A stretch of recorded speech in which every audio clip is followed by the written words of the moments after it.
Today's webinar is going to be over member response rate and positive response. I'm Dina Palmer, your member relations specialist here at Okie 811. And then we also have Eva Donahue. She's the member services liaison, and she's going to be our moderator today. So all attendees are in listen only mode. If you have any questions throughout the webinar, please use the chat or the QA feature to ask questions. We'll be answering your questions during the Q&A portion of today's presentation. I'm going to give everybody a little reminder when we're just a couple of slides away from the questions. That way, if you have any, you can be sure and get them submitted. Also, for attending today's webinar, you're going to be entered into a drawing to win a $25 Amazon gift card. So enter your name, your email address, and your company name in the chat for a chance to win. And then we'll spin the wheel to find out the winner after our Q&A session. Again, we need your name, your email address, and your company name. So today's agenda, we're going to be covering positive response and the member response rate overview. We're going to talk about how to respond. We're going to go into a little bit more in depth on watch and protect and correction required positive responses. We're going to talk about why comments are so important. We're also going to cover how to reduce repeat notices. Then we'll do our Q&A session and our drawing. So to get started, let's just take a high-level look at positive response. So first, positive response was introduced back in 2019, but it was actually required by law in November 2021. It communicates the location status to excavators. Positive response does support excavation readiness, which I'm sure you guys have been hearing a lot about over the last few months. It helps reduce repeat notices, damages, and delays for excavation. And remember, those repeat notices do cost your company money, so we definitely want to do anything we can to avoid those. So positive response, like I mentioned before, plays an important role in excavation readiness. But the next question becomes, how consistently are those responses actually being submitted for each individual facility operator? That's where the member response rate comes in. So think of your member response rate as your performance snapshot. It shows how consistently your organization is responding to tickets, whether that's on time, late, or not at all. And while it's a key part of excavation readiness, it really doesn't tell the whole story by itself. It's just one piece of the process. So before we cover how this is calculated, take a second to think about your current process. Are you always submitting your responses before the work to begin date and time? That's a really important piece, so just take a second to kind of think about that. Now let's talk about how your response rate is actually calculated, because this part can be a little bit tricky. So your response rate is based on all tickets assigned to all of your dispatch codes, not just the ones you respond to. So everything assigned to you counts towards that total. From there, tickets fall into three categories. First, you have your on-time responses, and this is exactly what we want. We want those on-time responses. These are the responses that are submitted before the work to begin date and time on the ticket. Next, you have late or non-excavation ready responses. These happen when responses are submitted after the required time frame, or if they don't meet a valid closing response requirement. So even if you did respond, it may not count the way you think. And then finally, we have no responses.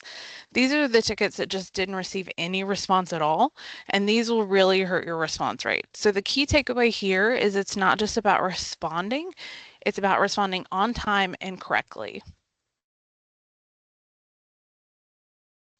So positive response codes tell excavators the status of the locate, but not all of the responses close the ticket. On the left are your valid closing responses. These close the ticket and count towards excavation readiness when they're submitted on time.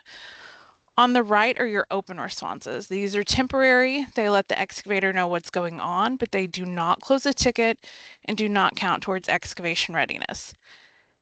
These are typically used when more work is still needed. For example, no access until you can gain access, or partially marked until the locate is complete.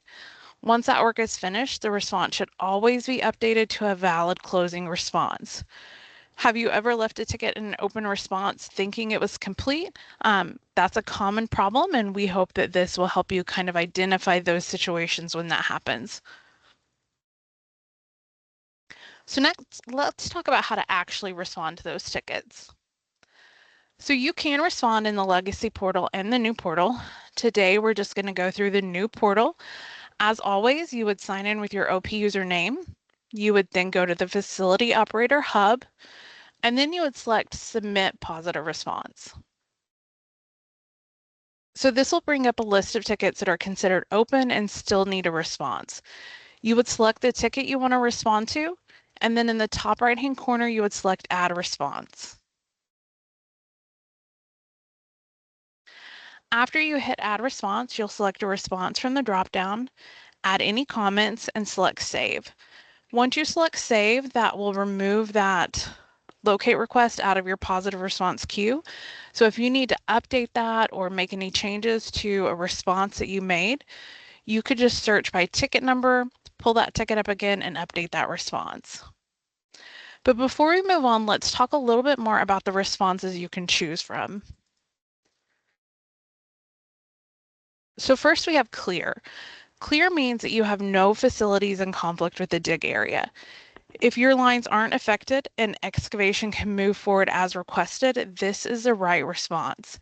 One thing we do see sometimes is that this isn't meant to clear out your positive response queue. It should always reflect actual field conditions.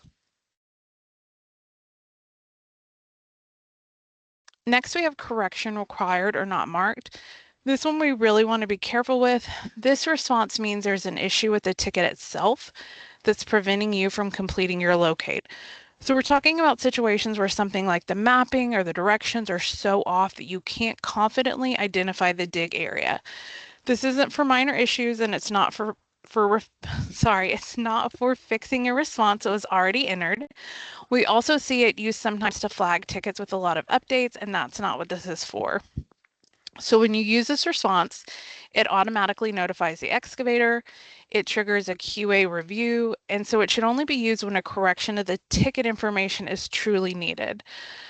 Because this one is one of the more misunderstood responses, we are going to talk about it again a little bit later in the webinar.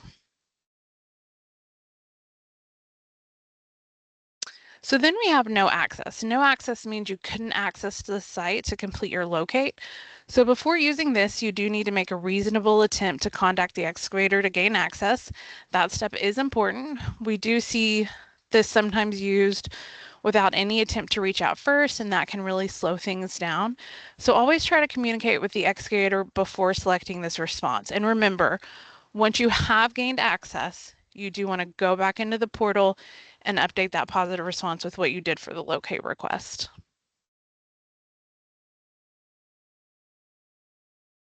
Next up is other. Other is used when none of the standard responses truly fit the situation.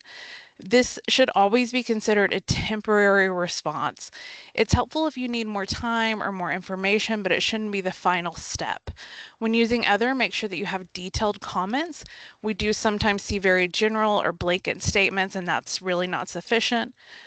The comment should clearly explain what's going on, and just to reinforce, this is not a closing response. It should always be updated later with the appropriate closing response once the locate is complete.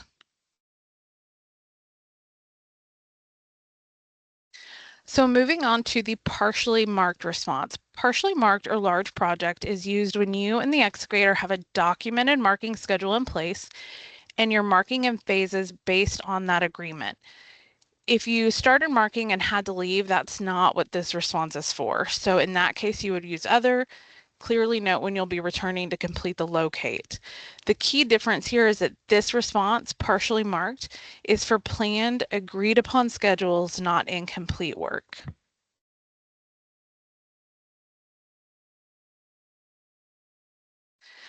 Then we have site marked. Site marks means you physically marked your facilities in the field using paint or flags so the excavator can clearly identify their location. This is used when your facilities are in conflict with the dig area and marking is complete. One thing to keep in mind, this response should reflect actual field conditions at the time it's submitted. So if marking has not been finished, this would not be the right response. And this one, it's a pretty straightforward response, but it's always helpful if you did something special or if you marked with paint and flags or anything like that. You can always note that in the comments as well if you think it'll be helpful to the excavator. And the last one we have is watch and protect. This one works a little bit differently than the others. So we're going to pause on this one and come back to it in just a couple of minutes. But first, let's quickly cover how to respond to multiple tickets at one time. So to save time in the new portal and in the old portal, you can select multiple tickets and submit the same response to all of those tickets, but only if they're the same ticket type. As you can see in this example, all of these tickets have a normal ticket type. You would select all 3 tickets, then select Add Response in the top right-hand corner. Just make sure those tickets truly have the same response, such as site marked. Otherwise, you could create inaccurate responses across multiple tickets. And that works for any ticket type. So if they're all remarks, all ticket type extend, anything like that, you can select that same ticket type and add the same response. This is probably really helpful for ticket type extend where you're using that extend response. This is a really high level view of how to respond to tickets. If you need more information for you or your locators, or if you need more in-depth training, you can always reach out to member services for that. So next, let's cover why the comments that you add are so important. So have you ever seen a comment that didn't match the response itself, or maybe even accidentally done that yourself? It can happen, so let's take a look at an example. So here on the left-hand side, the example we have is that the action was site marked, but the comment said clear. So now the excavator is left wondering, were the lines marked, or is there really no conflict? Now compare that to the one on the right-hand side. It's the same action, but the comment clearly explains what was marked, where it was marked, and even gives a contact if there are any questions. Both of these technically complete the ticket, but only one is actually helpful to the excavator. And that's the difference between clarity and confusion when it comes to positive response comments. Another situation we see with comments is blanket statements. So we have seen this being used on every single ticket in some situations. An appropriate, valid, positive response indicates what action your locator took for that specific ticket. Blanket statements like these and others that we have seen can cause confusion, may result in damage, and are not compliant with the law. Another issue we see often is the companies adding internal notes to positive response comments. This can be very confusing for excavators. If your company does require you to add those internal notes, please preface them with the word internal so the excavators do not think they need to decipher or understand them before they can begin excavation work. That's really helpful for them. And remember, if your comment could be copied and pasted onto any ticket, it's probably not very helpful. So now we're going to talk about 2 of the positive response action codes we covered earlier, watch and protect and correction required. We're just going to go a little bit more into how they're misunderstood and how to use them appropriately.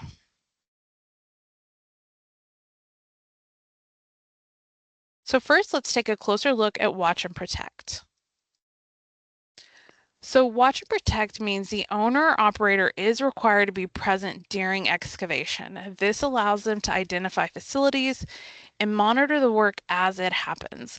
This response isn't just informational, it is committing someone to be on site. And like we mentioned just a second ago, this is committing a member of your team to be on site for the excavation. Your response must include the name of the person or persons who will be on site, and any phone numbers or contact information for that person. If that information is not included, the excavator has no way to coordinate and the response is not complete. We have seen member companies who use other and then in their comments say that they need to be on site when excavation is taking place. That is not a valid response. If you need to be on site when that excavation is happening, then you must use the watch and protect positive response. And so now let's talk about correction required. So we touched on this earlier, but as I mentioned, it is one of the more misunderstood responses. Everyone does have access to the correction required positive response code in the portal. I do want to note that we have heard from some field locators who use third-party ticket management companies that have said they don't have access to this response. So if your locators or your company is using that third-party ticket management, please make sure that that company has it set up so your locators have access to this code, because it can be a really important code for them to have. So when deciding whether to use this response, ask yourself, would you still be able to find the site even if it's a little confusing? If the answer is yes, this is not the correct response to use. You only want to use this response when the address or directions are incorrect, there are vague or unclear instructions, or the polygon doesn't match the location. If you're unable to locate due to these issues, then correction required is the response that you want to choose. And you want to make sure that you note in the comments what the issue is. That helps our QA team determine what they need to be looking for when they see the ticket and reach out to the excavator. And it's just really helpful information to include. If there are minor issues on the locate request that don't prevent you from being able to locate, you can always note these in your comments or bring them to the excavator's attention by reaching out to them directly to let them know. You can also submit a locate request concern form, which can be found on our website. Okay, so if you have any questions and you haven't submitted them yet, now is the time. We just have 2 more slides and then we're going to be answering your questions. But before we get to that, let's quickly cover how to reduce repeat notices. So if your company is receiving frequent repeat notices, they usually come down to a few key areas. First, you want to review your outputs. This is how your tickets are being delivered. If that information is outdated, the right people may not be receiving the request, which can lead to missed or late responses. Next, you want to review that mapping. If your service areas aren't accurate, you're not going to be receiving tickets for the correct areas, or you may be receiving tickets for areas where you don't have facilities, which can also result again in those repeat notices. It's important to make sure you're responding to every locate design survey request and pre-excavation meeting request, and that those responses are on time and accurate. And finally, if you're using a third party or API, make sure everything is set up correctly and that responses are successfully uploading into the portal. At the end of the day, most repeat notices come down to a few key things: communication, accurate mapping, and timely responses. And if you're looking at this and thinking, okay, but where do we even start? You're not alone. And that's exactly why Member Services offers virtual meetings. These are free, short, focused sessions where we can walk you through your setup, answer questions, and help make sure everything is working the way it should. And it doesn't have to just pertain to positive response. If you have questions about member responsibilities, how to update mapping, or really any other questions about your membership, we're happy to help. So if you're interested, you can just reach out to Member Services by giving us a call or sending us an email. Okay, and now let's see if we had any questions. Sorry, Dina. We have not had any questions at this time. Okay, perfect. Thank you.